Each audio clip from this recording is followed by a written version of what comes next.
Bom, meus irmãos, como vocês já sabem, nós estamos terminando mais um semestre e a nossa EBD, com as duas classes de adultos, ela funciona no esquema de semestre, né, curso semestral. E depois de estudarmos o livro de Hebreus, no semestre passado, nós estudamos o livro inteirinho. Esse semestre nós estudamos especificamente o capítulo 11 do livro de Hebreus, os chamados heróis da fé. E praticamente nós vimos a cada domingo, estudamos um dos heróis que são citados neste capítulo, e nós pudemos aprender e tirar várias lições das vidas desses nossos irmãos, que nós vimos, muitas vezes, eles até vacilaram na fé. Mas hoje eles estão citados com honra nessa galeria de Hebreus 11, né? E também, em muitos domingos, os professores insistiram em decorar com vocês o conceito de fé que está ensinado lá em Hebreus 11:1, não é isso? Alguns professores aqui, inclusive eu, nós fizemos vocês repetirem o versículo, tentar falar sem ler, lendo, né? A Andréia deu até uma dica de como decorar o versículo usando palavras-chave e tudo mais. Mas hoje eu tenho um desafio diferente para vocês. Hoje eu quero ouvir vocês uma coisa diferente. Eu quero ouvir de vocês, quem se habilita aí, se ninguém se habilitar, eu habilito, voluntariamente. Quem se habilita a dizer para mim o que é fé, mas sem usar o conceito de Hebreus 11:1. Sem usar Hebreus 11:1. Quero um conceito de fé, mas sem usar aquelas palavras que eu nem vou falar, né? E aí, então, é o seguinte, pensem um pouquinho, a pergunta é, vamos supor que alguém chegaria para você e falaria assim, o que é fé? Mas só que você não pode usar Hebreus 11:1. Vamos lá. Podem pensar. Podem falar. Vê se está escrito, tá ligado? Está dando... Usa o outro. Eu acho que é confiança, né? Confiança está em Hebreus 11:1. Não, tá certeza e convicção. Não? Não, mas tudo bem. É válido, é válido. Eu não quero aquela coisa do versículo dizendo assim, fé é tal, tal, tal. Tá bom. Mas assim, confiança, tá bom. Fala, Eunice. Conhecimento.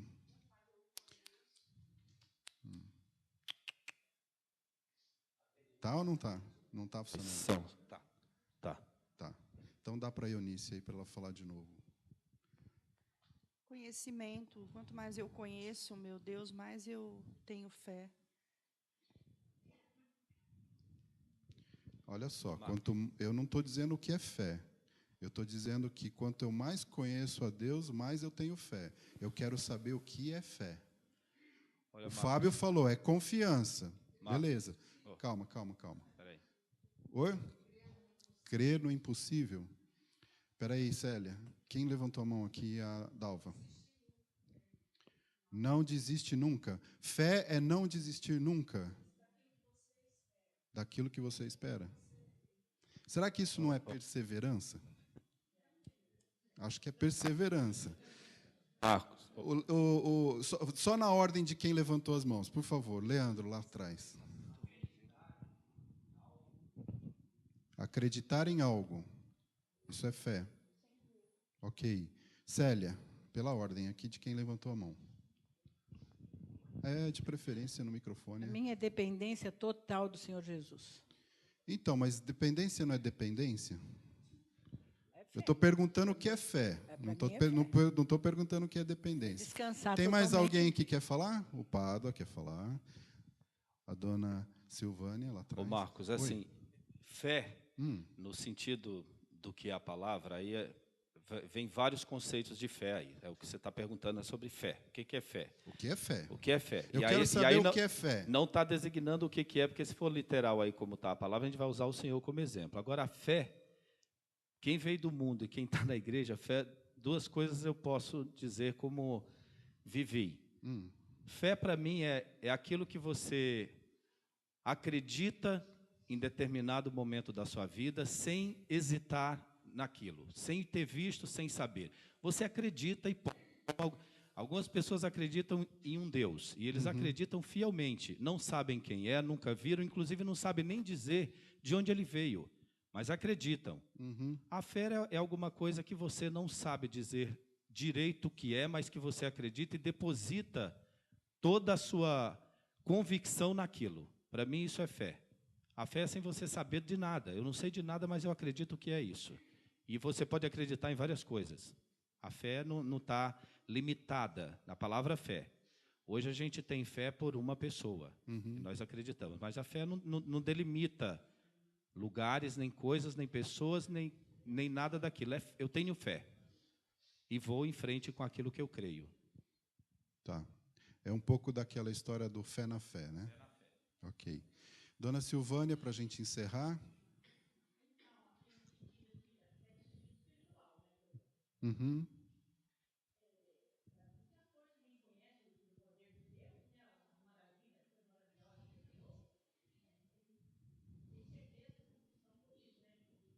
Certeza e convicção.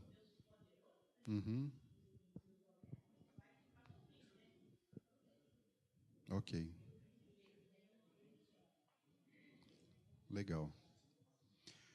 Foi difícil? É difícil, né? Eu confesso para vocês que eu não consegui.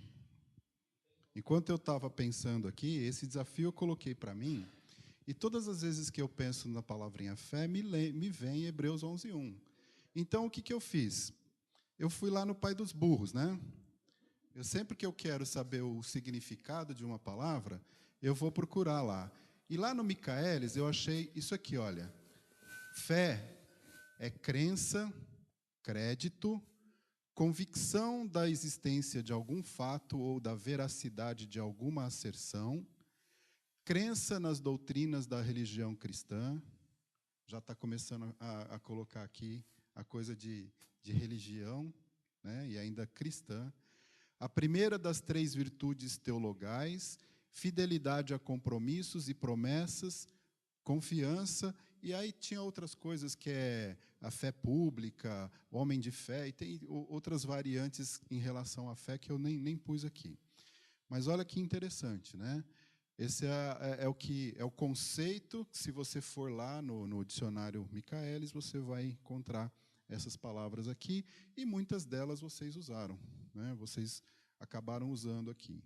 Eu peguei o do Aurélio também. E olha que interessante.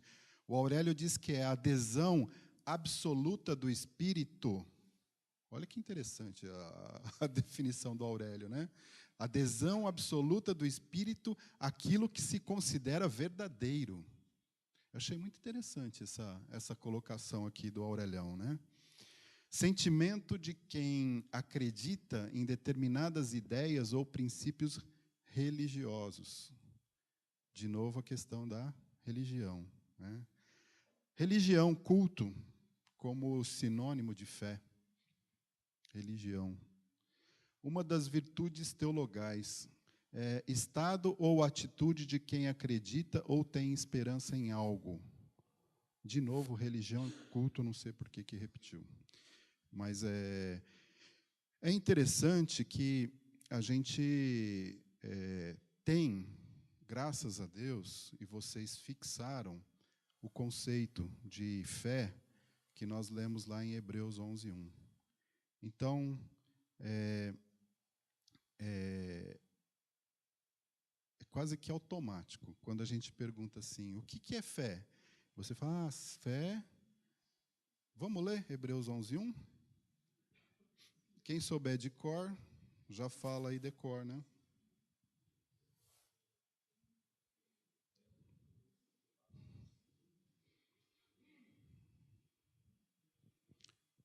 Vamos lá? Ora, a fé é a certeza de coisas que se esperam, a convicção de fatos que se não veem. Esse é o conceito bíblico de fé e talvez o melhor que a gente tenha para usar mesmo. E é o que deve estar nos nossos corações, nas nossas mentes, né? Agora, seguindo aí os microfones, alguém leia para mim Efésios, capítulo 6, dos versículos 11 a 16. Texto muito conhecido nosso.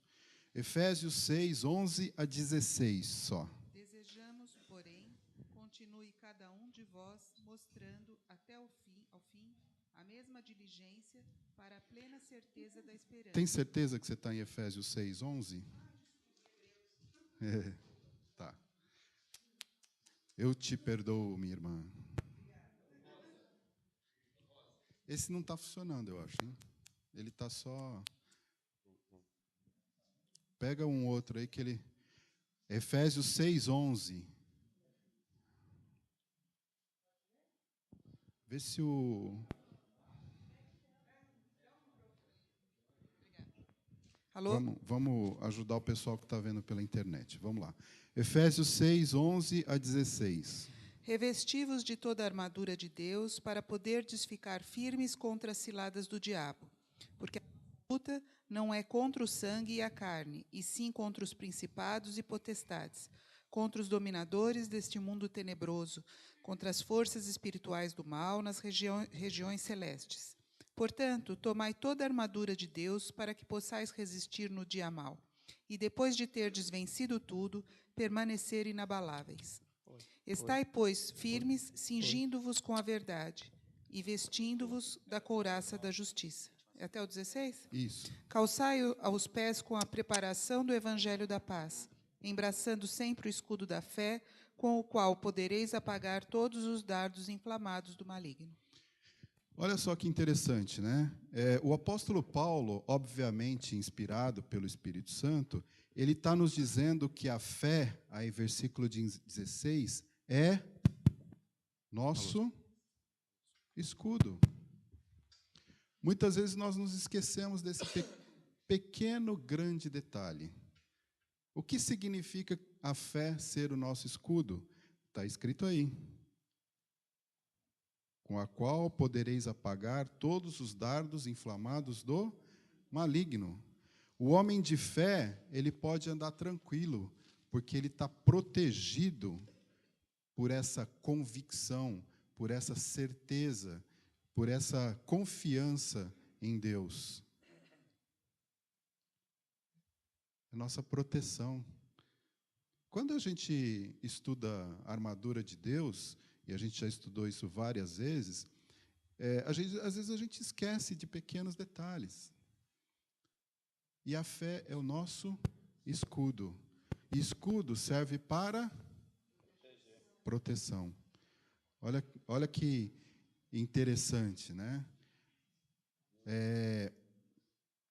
A fé como escudo, isso significa que nós somos atacados, que nós sofremos ataques e que nós precisamos nos proteger.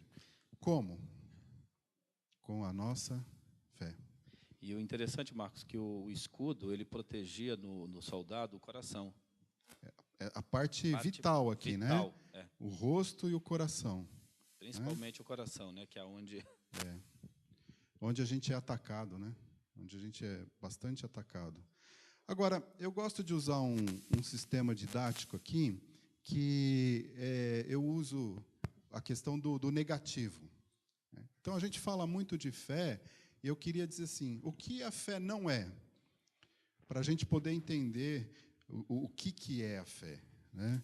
E a primeira coisa que eu coloco aqui é que a fé não é um otimismo.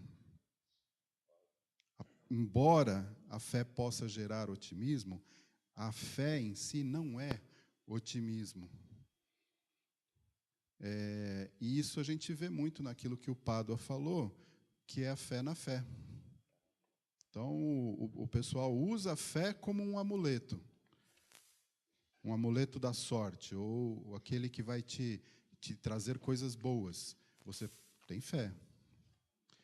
Agora, essa fé otimista, ela não sei se ajuda muito, mas fé não é otimismo, certo? O que mais?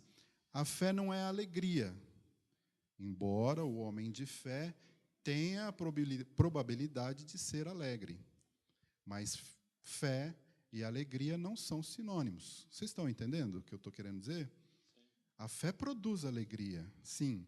Por quê? A nossa confiança, é a nossa convicção, é confiança em Deus. Já cansamos de falar aqui várias vezes que a fé tem um objetivo, que é o Senhor Jesus, né? E a fé também não é sensação de bem-estar, embora a fé nos dá essa sensação. Mas ela não é uma sensação de bem-estar. Por que eu estou colocando tudo isso? Justamente para a gente sempre ter cuidado naquela questão, quando as pessoas vêm e falam de fé na fé, que é o que acontece muito aí fora. Certo? Então, o camarada coloca uma camiseta escrito fé desse tamanho aqui, e aquilo para ele é o que interessa. É o que basta.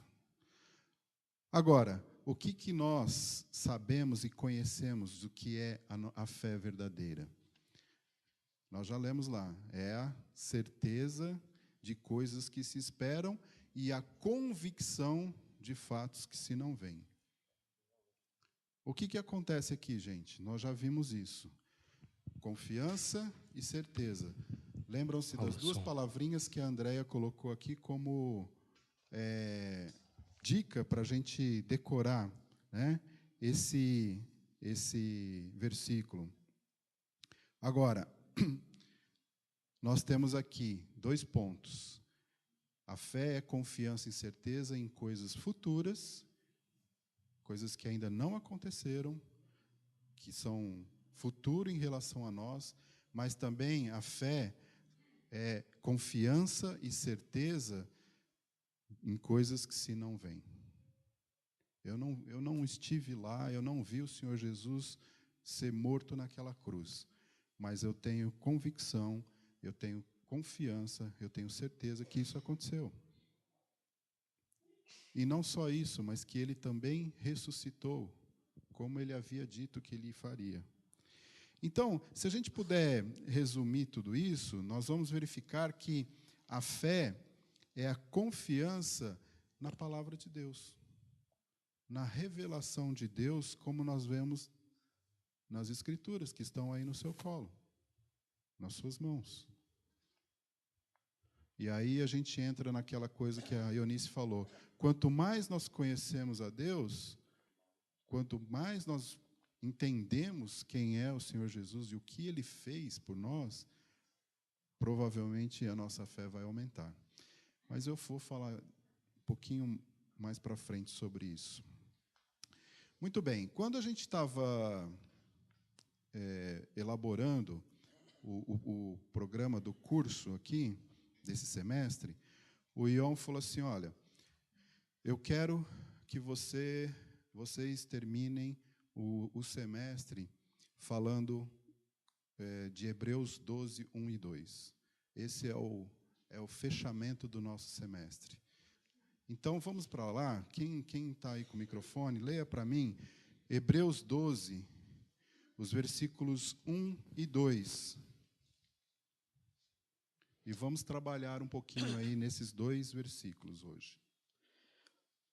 Portanto, também nós, visto que temos a rodear-nos tão grande nuvem de testemunhas, desembaraçando-nos de todo o peso e do pecado que tenazmente nos assedia, corramos com perseverança a carreira que nos está proposta, olhando firmemente para o autor e consumador da fé, Jesus, o qual, em troca da alegria que lhe estava proposta, suportou a cruz, não fazendo caso da ignomínia, e que está sentado à destra do trono de Deus.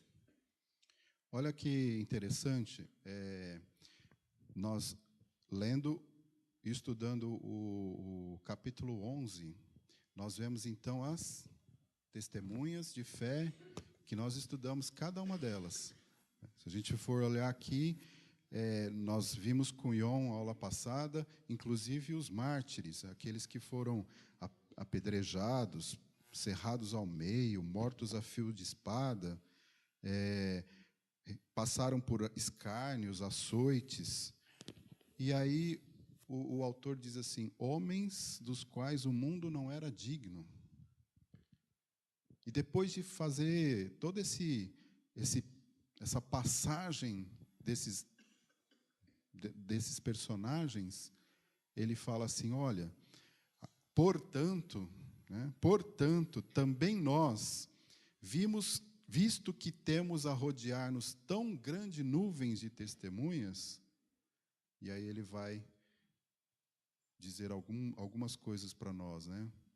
E essa palavrinha testemunha, aqui, no grego original é martis, né?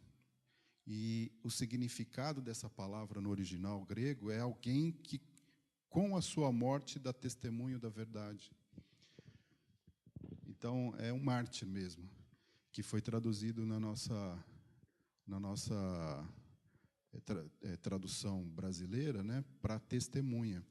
E o autor está dizendo assim: olha, nós temos aí essas testemunhas, todas elas, mártires. E agora faz o seguinte: desembaraçando-nos de todo o peso e do pecado que tenazmente nos assedia, corramos com perseverança a carreira que nos está proposta, olhando firmemente para o autor e consumador da fé, Jesus. É interessante que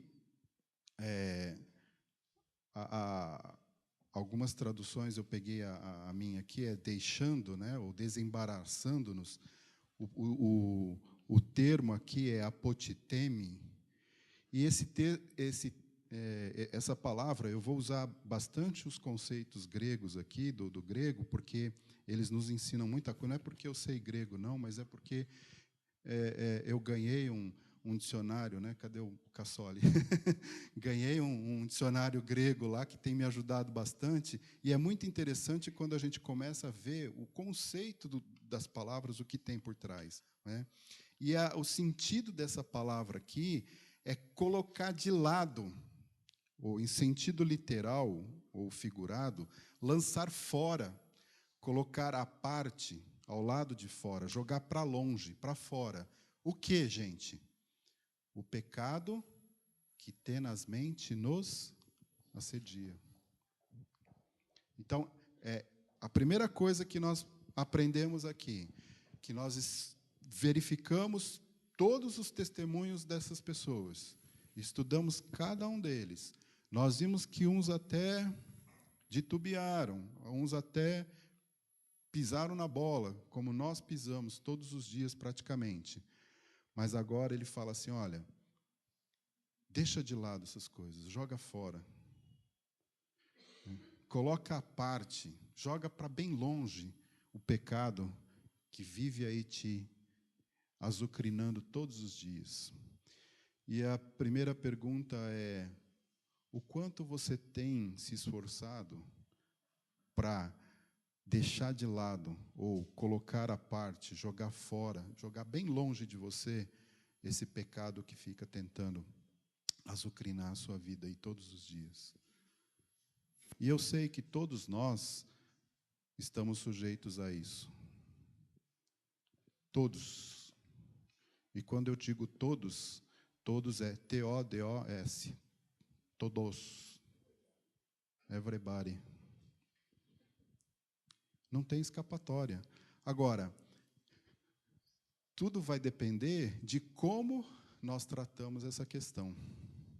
Né? Como que nós tratamos essa questão do pecado que tenazmente nos assedia, que está aí todo dia azucrinando, né, e está toda hora nos dando uma rasteira para a gente cair.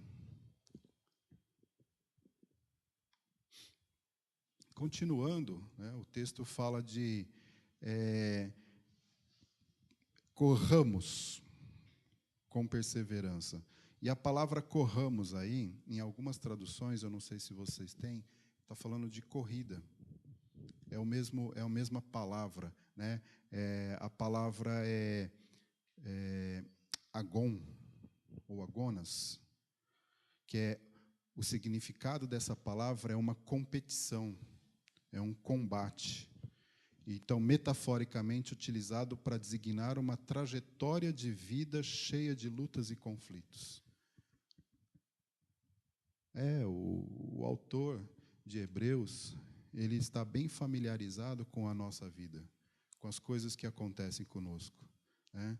E aqui ele está comparando a vida cristã a uma corrida olímpica, né, que foi criada lá há muito tempo atrás, que era uma distância que os atletas tinham que percorrer de 42 quilômetros que ligavam a cidade de Maratona com a cidade de Atenas. Eu não sei se alguém aqui já participou de alguma maratona ou de alguma corrida. Hoje nós temos aí as corridas de 10 quilômetros, de 15, né? Mas tem a meia maratona, que é de 21. Né? O Ricardo já foi, né, Ricardo?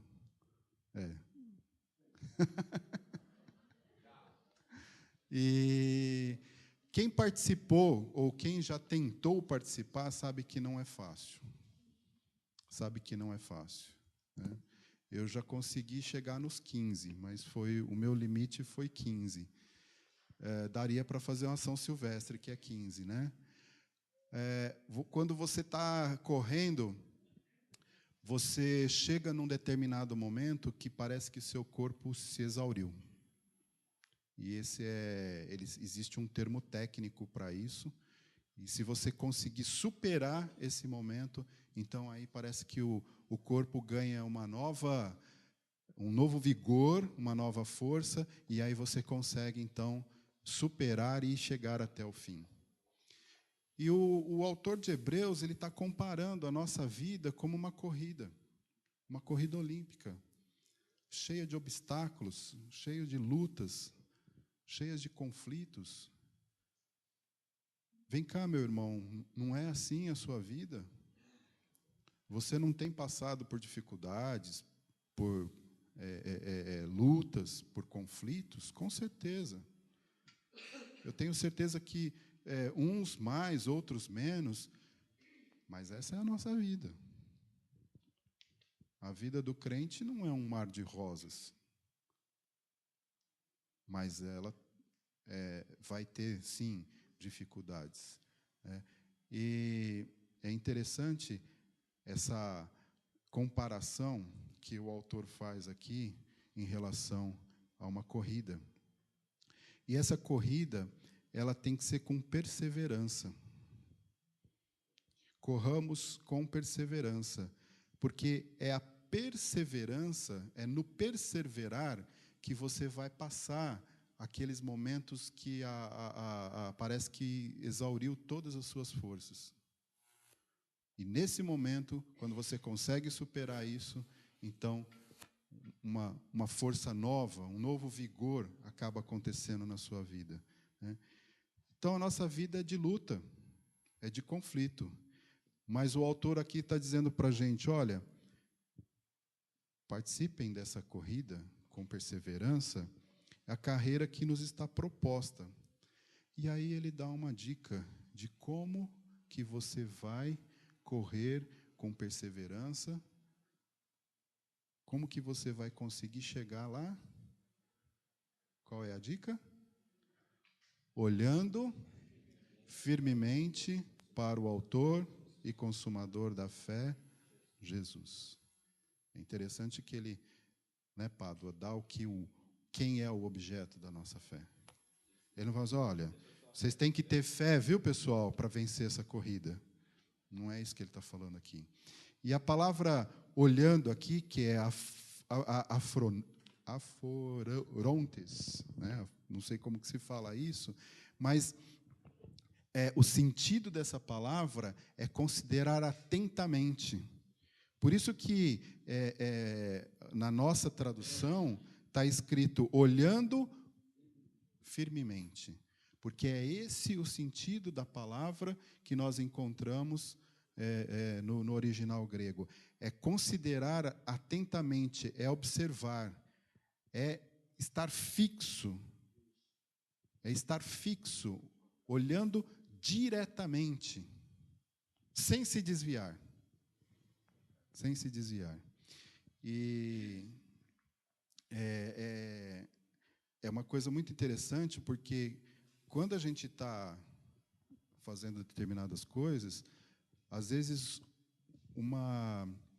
um desvio de atenção pode causar sérios problemas, né? Nós vimos agora aí, eu nunca tinha ouvido falar desse cantor aí, mas o cara morreu num acidente de carro, provavelmente uma coisinha assim muito simples, né? Um simples segundinho ali de alguma coisa que aconteceu, que eles talvez descubram, talvez não, mas que causou a morte de 2 pessoas, né? Então, o olhar firmemente significa tirar a vista das coisas que nos desviam a atenção e fixar os nossos olhos diretamente para o Senhor Jesus como nosso grande alvo.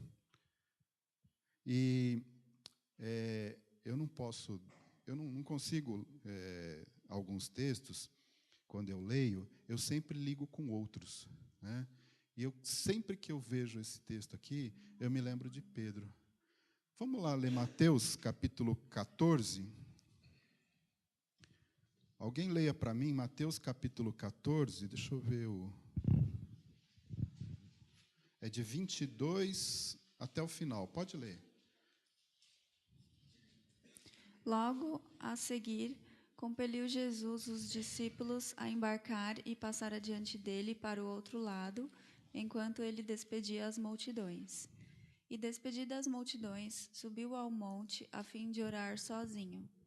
Em caindo a tarde, lá estava ele só. Entretanto, o barco já estava longe, a muitos estádios da terra, açoitado pelas ondas, porque o vento era contrário. Na 4ª vigília da noite, foi Jesus ter com eles, andando por sobre o mar.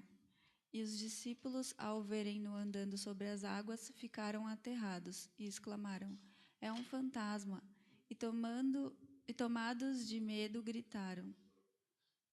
Mas Jesus imediatamente lhes disse: "Tende bom ânimo, sou eu, não temais." Até qual? Até o 33. Respondendo-lhe Pedro, disse: "Se és tu, Senhor, manda-me ir-te contigo por sobre as águas." E ele disse: "Vem." E Pedro, descendo do barco, andou por sobre as águas e foi ter com Jesus. Reparando, porém, na força do vento, teve medo e, começando a submergir, gritou: "Salva-me, Senhor!" E prontamente Jesus, estendendo a mão, tomou-lhe e disse: "Homem de pequena fé, por que duvidaste?" Subindo ambos para o barco, cessou o vento, e os que estavam no barco o adoraram, dizendo: "Verdadeiramente és filho de Deus." Essa passagem aqui explica exatamente Hebreus 12:2, que olhando firmemente para o Senhor Jesus. É interessante isso, porque o Pedrão aqui, né, quando ele essa parte de Pedro só está narrado aqui em Mateus. Nos outros evangelhos você não tem essa parte aqui. Ele vê Jesus andando lá, ele fica todo empolgado, não é isso? A gente fica empolgado. Quando a gente aceita o Senhor Jesus, a gente fica empolgado. A gente fica de uma forma muito diferente, né? Porque o Senhor fez uma transformação na nossa vida, nós nascemos de novo, nós vamos com o Senhor Jesus até a morte. Mas aí, de repente, o vento começa a bater e você desvia os olhos de Jesus. E aí o que acontece?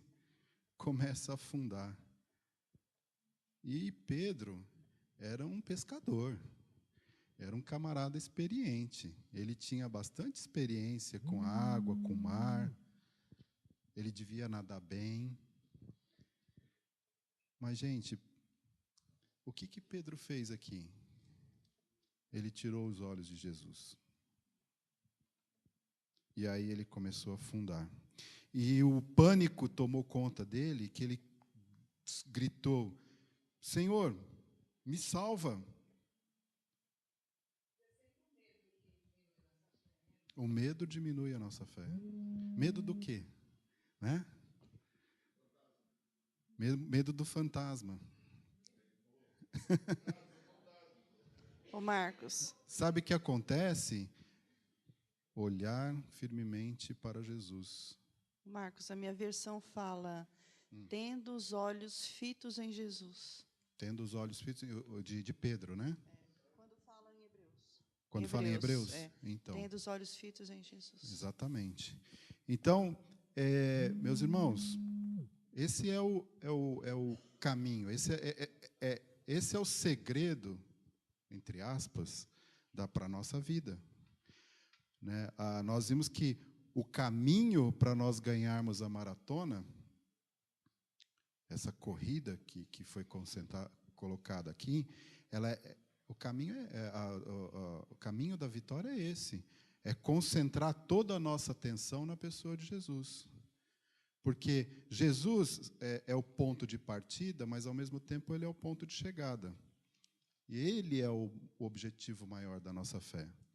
Quem já assistiu lá a São Silvestre, vê que o pessoal sai dali do Gazeta, né, e termina ali. Então, Jesus, ele é o ponto de partida, mas ele é, ao mesmo tempo, a linha de chegada. E quando Pedro tirou os olhos de Jesus e começou a afundar, o que foi que Jesus falou para ele? Homem de pequena fé. Homem de pequena fé. Por quê? Por que duvidaste? Por que duvidaste? O perfeito amor lança todo medo. É o que o Ion falou aqui do pastor, né, o pastor... Não, o de Moçambique. Pitácio, isso. Ele disse aqui, eu estava com medo. E aí o Senhor disse que eu precisava amar mais. Né? Então, assim, o que acontece... Oi, fala, Rogério. A fé é certeza. Certeza do quê? Fé é certeza, gente. Por isso que ele fala que é de pequena fé. É a nossa fé, gente. A gente não pode falar mal de Pedro, não, porque nós somos assim também. É qualquer coisinha que acontece nas nossas vidas, a gente está afundando. Por que nós estamos afundando? Bateu o ventinho ali, nós estamos afundando. Porque a nossa fé é desse tamanhozinho. Não dá nem para mostrar para vocês. Incredulidade é falta de fé. Por que duvidaste, homem de pequena fé? Essa aqui é a nossa vida. E a pergunta que eu queria deixar aqui para vocês: quanto que você tem olhado para Jesus? Ah, Marcos, eu olho sempre para Jesus. Quanto, vou mudar a pergunta, quanto que você tem olhado firmemente para Jesus? E olhar firmemente para Jesus é fixar os olhos em Jesus e não se desviar. Olhando firmemente para Jesus. Essa, para mim, é a maior lição que nós temos nesta manhã.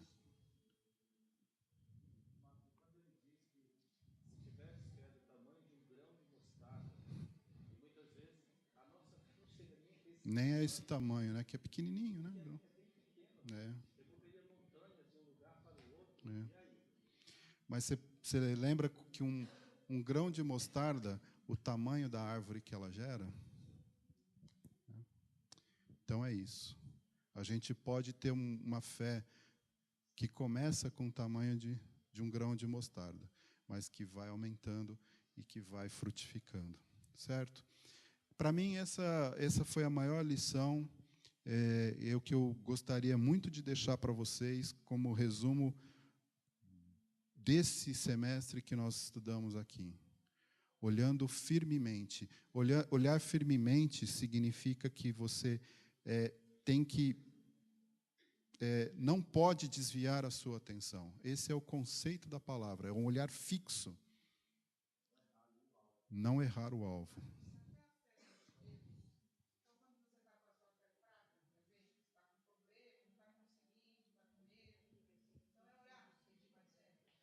Foram o que os discípulos fizeram, né?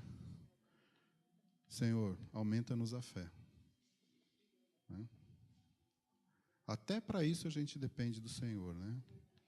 Mas vamos falar um pouquinho sobre essa questão aí do autor. Oi? Ferreira quer falar alguma coisa? Não? Então, o texto continua, né? Olhando firmemente para o autor e consumador da fé.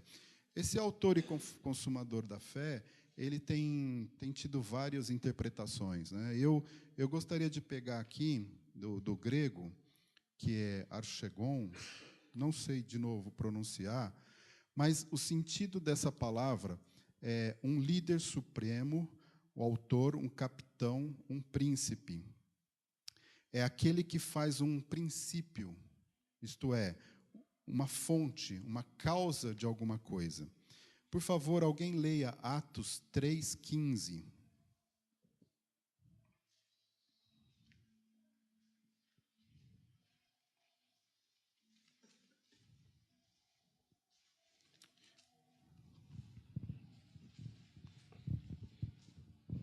Vocês mataram o autor da vida, mas Deus o ressuscitou dos mortos, e nós somos testemunhas disso. Vocês mataram o autor da vida. Essa autor aí é a mesma palavrinha que está aqui, né? Que também foi traduzida para capitão em Hebreus 2:10.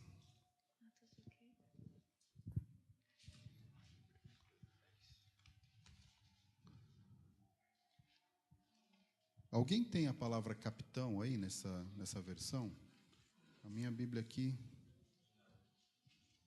Não? Hebreus 2:10. Porque convinha que aquele cuja causa e por quem todas as coisas existem, conduzindo muitos filhos à glória, aperfeiçoasse por meio de sofrimentos o autor da salvação deles. Olha, eu vou ler na tradução aqui da minha Bíblia, que diz assim: porque assim o que santifica como os que são santificados são todos de um, por cuja causa não se envergonha, porque convinha que aquele, para quem são todas as coisas, e mediante quem tudo existe, trazendo muitos filhos à glória, consagrasse pelas aflições o príncipe da salvação deles. Nessa tradução, a palavra foi traduzida para o português como príncipe. E lá em Atos 3, onde nós vimos autor, está capitão. Isso é interessante porque um teólogo americano chamado Henry Orton Weil, ele diz assim: a escolha da palavra archegon, líder ou pioneiro, em vez de aitios, que seria essa outra palavra aqui, que significa originador, é muito significativa. Que, como observou Davidson na presente acepção, as palavras não podem significar que Cristo, como autor, originou a fé em nós e, como aperfeiçoador, sustenta e a leva a um resultado perfeito. Isto é, incondicionalmente quanto ao conceder e ao aperfeiçoar. Agora, a ênfase é antes sobre Cristo como o grande pioneiro da fé, que na sua vida terrena, tendo perfeitamente alcançado o ideal e terminada a corrida, está agora sentado à destra do trono de Deus. Então, ele diz assim que a palavra archegon, como capitão ou como príncipe, refere-se em especial à preparação de Jesus para a liderança. E, nesse caso, ele se tornou o alvo da realização, o centro de toda a visão cristã. E ele ainda é o líder que, do seu trono nos céus, ministra pelo Espírito a força, a perseverança, paciência e toda a graça necessária em meio ao sofrimento e aos conflitos. Para os que o seguem com confiança, ele se tornará o aperfeiçoador, quando vier para ser glorificado nos seus santos e ser admirado em todos os que creram. Aqui ele está usando o 2 Tessalonicenses 1:10.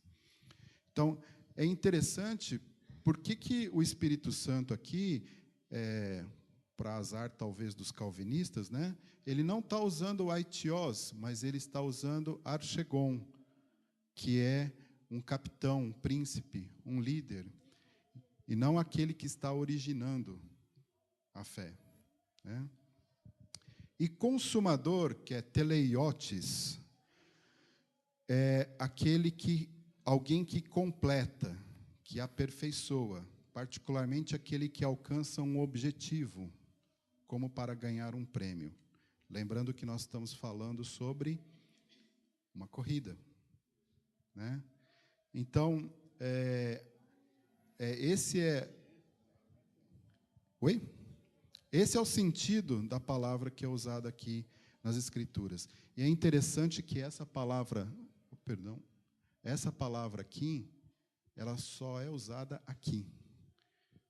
Unicamente aqui, nesse texto. É a única vez que é usada essa palavra aqui, né? E aí, então, pessoal, continuando, para a gente já ir terminando aqui, o qual, olhando firmemente para o autor e consumador da fé, Senhor Jesus, e aí ele vai falar das atitudes de Jesus. O autor vai falar, o qual, em troca da alegria que lhe estava proposta, suportou a cruz, não trazendo o caso da ignomínia, e está sentado à destra do trono de Deus. O Senhor Jesus, então, em troca da alegria que lhe estava proposta, né? A alegria como recompensa do sacrifício de nos salvar. Jesus teve essa alegria, ele tem esse prazer, né? Ele suportou, e aqui é suportar com paciência, aceitar pacientemente, passar por. Né?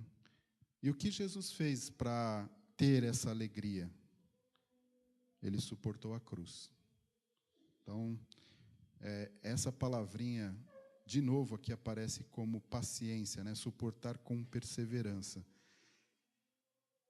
Não fazendo caso da afronta, da vergonha, da desgraça, que é a palavra ignomínia, e está sentado à destra do trono de Deus.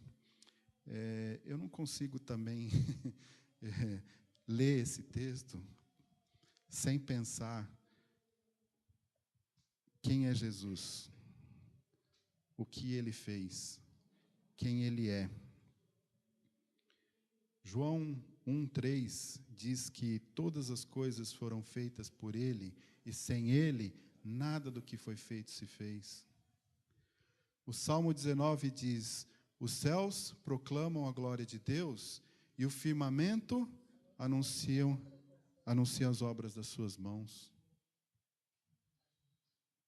Esse é Jesus, o Criador de todas as coisas. Eu não consigo pensar, né? como o Criador de todas as coisas, aquele que fez os céus, o universo, suportou a cruz. E aí desculpa voltar nesse slide aqui que eu já mostrei para vocês quando a gente estudou Mais que um Carpinteiro, né?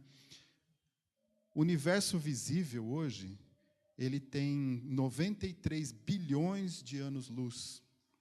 Isso é a estimativa do que nós enxergamos hoje, do que os cientistas conseguem calcular hoje. E um ano-luz equivale a 9,5 trilhões de quilômetros. Ou seja, isso seria cerca de 900 bilhões de trilhões de quilômetros. É um número que a gente não consegue imaginar. Esse é o tamanho do universo. A massa desse universo, eles estimam que é 8 vezes 10 elevado a 52. Então, 10 elevado a 52 é o número 1 com 52 zeros, que equivale a 8 mil trilhões de trilhões de trilhões de trilhões de quilos. Essa é a massa do universo que eles conhecem hoje. Olha o número de estrelas. Entre 30 sextilhões e sextilhões é um número 1 seguido de 21 zeros. A 1 septilhão, ou seja, eles não têm muita certeza ainda, mas são numerozinhos próximos, né? Porque 1 septilhão é um número 1 seguido de 24 zeros. Esse número equivale cerca de 3 vezes o número de todos os grãos de areia, de todas as praias e de todos os desertos do planeta Terra. E a palavra de Deus diz que Ele conhece todas elas e as chama pelo nome. Nós temos, irmãos, cerca de 170 bilhões de galáxias. E, para vocês terem só uma ideia, a Via Láctea, que é a nossa galáxia, eles estão ainda em dúvida, entre 100 a 400 bilhões de estrelas, só na nossa galáxia. Se pegarmos um número menorzinho aí, de 170 bilhões de galáxias, com cada uma tendo 100 bilhões de estrelas, vocês imaginam, né, que dá esse númerozinho aí de 30 sextilhões a 1 septilhão. Por que eu estou colocando isso? Porque quem criou isso é o Senhor Jesus. Porque todas as coisas foram feitas por Ele, e sem Ele, nada do que foi feito se fez. E os céus proclamam a glória de Deus. E o firmamento, ou seja, esse universo, anuncia as obras das suas mãos. Você falou uma coisa, a Eunice falou uma coisa interessante. Quando mais a gente conhece quem é o Senhor Jesus, mais a gente tem certeza e convicção para depositarmos a nossa fé nele. Quando esse mesmo Senhor Jesus apareceu para Abraão e Sara e disse, olha, daqui 1 ano vocês vão ter um filho, e eles riram. Eles riram. Oh, como é que pode? A resposta foi muito simples. Por acaso há algo demasiadamente difícil para o Senhor? Veja o que Ele criou. Agora, dentro do nosso contexto aqui, né, nós vemos que o Senhor Jesus, com todo esse poder, com toda essa glória, todo esse poder, Ele suportou a cruz. E o texto diz aqui que, em troca da alegria que lhe estava proposta. Você consegue imaginar a alegria de Jesus quando você olha firmemente para Ele, como nós temos aqui, como Deus Criador e Salvador? Essa é a maior alegria para o Senhor Jesus.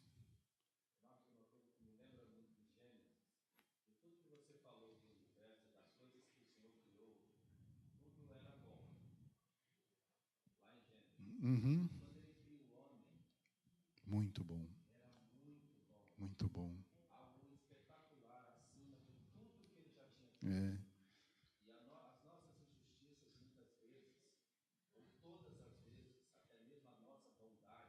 Uhum.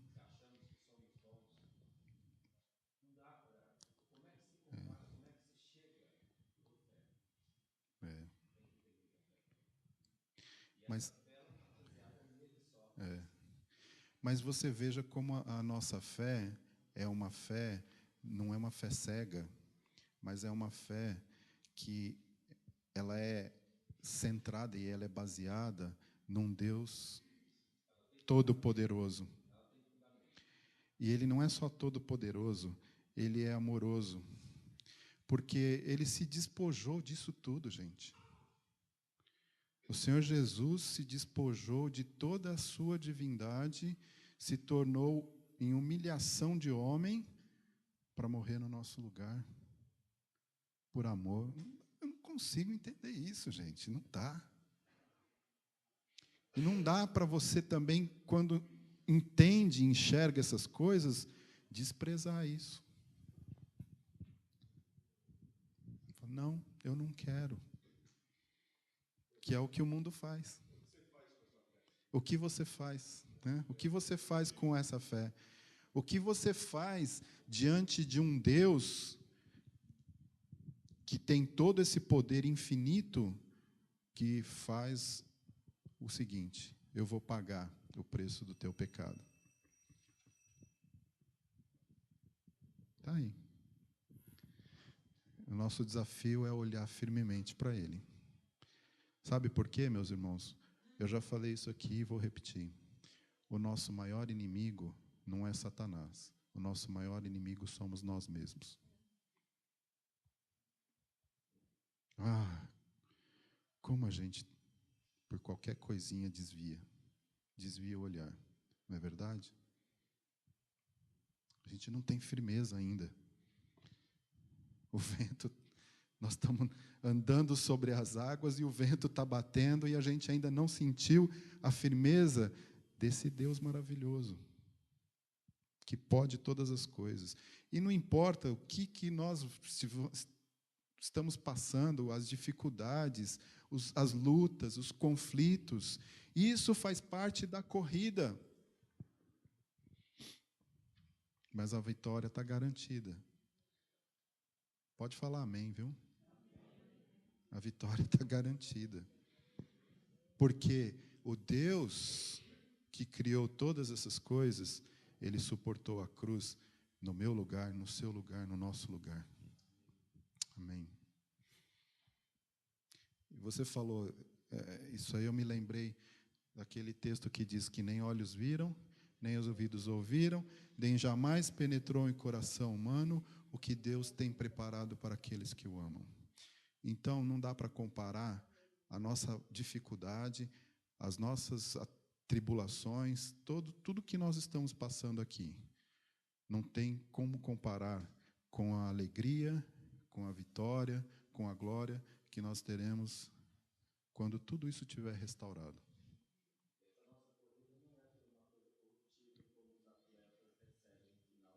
Não é.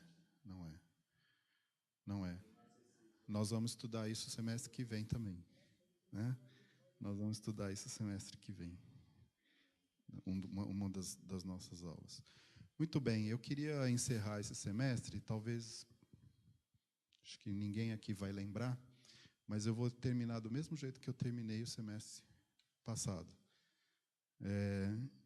Eu queria convidar você a abrir em Hebreus capítulo 13.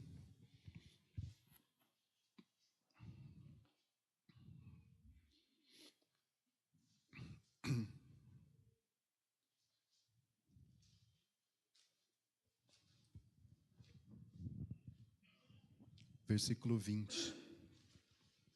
Hebreus 13, 20 diz assim: Ora, o Deus da paz, que tornou a trazer dentre os mortos a Jesus, nosso Senhor, o grande pastor das ovelhas, pelo sangue da eterna aliança, vos aperfeiçoe em todo o bem, para cumprirdes a sua vontade, operando em vós o que é agradável diante dele, por Jesus Cristo, a quem seja a glória para todo sempre. Amém. Que o Senhor Jesus nos abençoe. Que o Senhor Jesus aumente a nossa fé, né, Derlene? Para que nós possamos estar olhando fixamente, olhar fixo para o Senhor Jesus, para que a gente caia menos, né? E consigamos, então, chegar até o fim da nossa corrida. Amém, meus irmãos? Nós teremos escola bíblica dominical em julho, normalmente. A escala já está pronta. E aí, quem não for viajar, quem não tirar férias, tanto crianças quanto adultos, nós teremos a nossa EBD normal. Que o Senhor Jesus abençoe, que o Senhor Jesus guarde e proteja aqueles que irão viajar e aqueles que ficarem, que então venham aqui crescer um pouquinho mais no conhecimento da palavra do Senhor.